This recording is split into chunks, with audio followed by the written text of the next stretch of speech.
Chancellor will admit the UK is facing a £100 billion black hole in its finances over the next 5 years, thanks to Brexit. That's according to the Financial Times, which reports the Office of Budget Responsibility has drawn up the forecast that Philip Hammond will present in next week's autumn statement. Well, our political correspondent, Darren McCaffrey, is in Westminster this morning for us. It is a huge amount of money, Darren. How's this figure been worked out?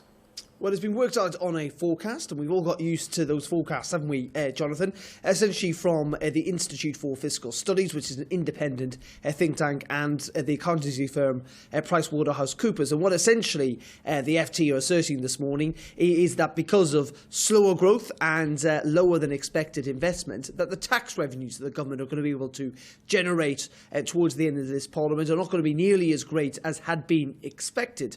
Because you have to remember, George Osborne, when he was Chancellor, just this time last year, was expecting there to be a budget surplus at the end of this Parliament in 2019-2020, rather than a £100 billion deficit.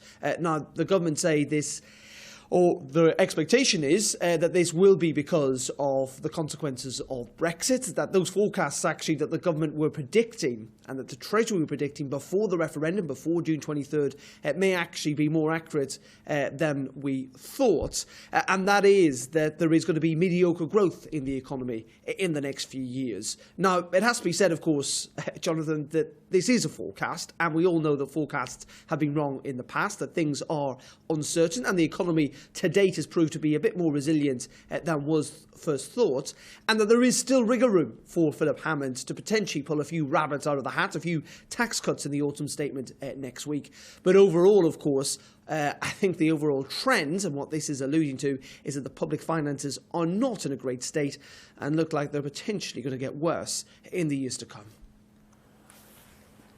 Thank you.